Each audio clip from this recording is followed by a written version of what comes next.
Hi friends, இன்றைக்கி நம்ம பார்க்க போகிறது காந்தா. அதாவது இந்த காந்தா படம் வந்து ட்ரெய்லர் ரிலீஸ் ஆயிருக்கு. ஸோ அதை தான் பார்க்க போகிறோம். இது வந்து பார்த்திங்கன்னா ஒரு சினிமா எடுக்கிற மாதிரி தான் இருக்குது. ஸோ அதை பேஸ் பண்ணி தான் இந்த படமும் இருக்குது. அதாவது இதில் வந்து டேரக்டராக வந்து நம்ம சமுத்திரக்கனி சார் நடிச்சிருக்காங்க. ஸோ அவர் வந்து ஒரு ஹீரோவை இன்ட்ரடியூஸ் பண்ணுறாரு. அவர் வந்து ஒரு ஹீரோவை கொண்டு வராரு. அவர் தான் யாருன்னு பார்த்தீங்கன்னா நம்ம துல்கர். ஸோ துல்கர் வந்து இதில் வந்து ஒரு ஹீரோவாக நடிச்சிருக்காங்க. அதே மாதிரி சமுத்திரக்கனி சார் வந்து ஒரு டேரக்டர் நடிச்சிருக்காரு. இந்த டேரக்டர் ஒரு ஹீரோவை உருவாக்குறாரு. ஒரு கதையை கொண்டு வந்து அவங்கள வந்து ஹீரோவாக்குறாரு. அவர் ரொம்ப பயங்கரமாக வளர்ந்ததுக்கப்புறம் என்ன ஆகுது, ரெண்டு பேத்துக்குள்ளே இருக்கிற கிளாஷ், இந்த இதை பற்றின தான் படம்.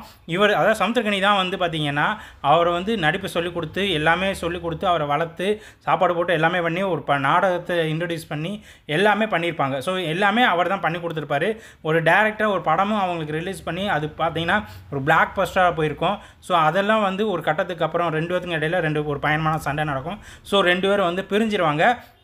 இதில் வந்து சமுத்திரக்கனி சார் வந்து துல்கர் ரொம்ப இது பண்ணதுக்கப்புறம் துல்கர் ஒரு கட்டத்துக்கு அப்புறம் நான் பயங்கரமான ஒரு ஹீரோவாக ஆகிறாரு.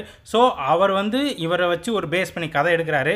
அந்த கதையில் வந்து ஹீரோ வந்து நீ கிடையாது, ஹீரோயின் தான் வந்து இந்த படத்தோட ஹீரோ, அவர் தான் வந்து கதை அப்படின்னு சொல்லிட்டு சொல்கிறாங்க. பட் அதை வந்து ஆக்சுவலாக வந்து யாரை எடுக்கிறாங்க அப்படின்னு பார்த்தா நம்ம ஹீரோவாக இருக்கிறவர் தான் எடுக்கிறாரு.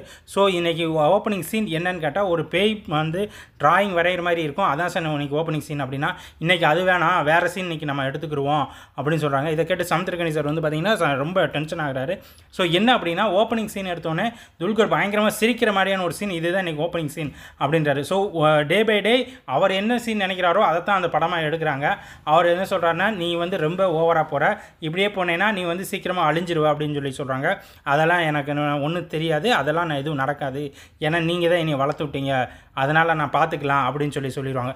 ஸோ ஒரு டேரக்டருக்கும் ஒரு ஹீரோவுக்கும் நடுவில் நடக்கிற கதை தான் இந்த படம். ஸோ இது வந்து ஒரு 90s 80ஸ்க்கு முன்னாடி இருக்கிற மாதிரி, அது 70 to 80s அந்த இதில் இருக்கிற மாதிரி இருக்கும். ஸோ இந்த படத்தோட டீட்டெயில்ஸ் எல்லாம் என்னென்னு பார்க்கலாம். நன்றி, வணக்கம், பாய்.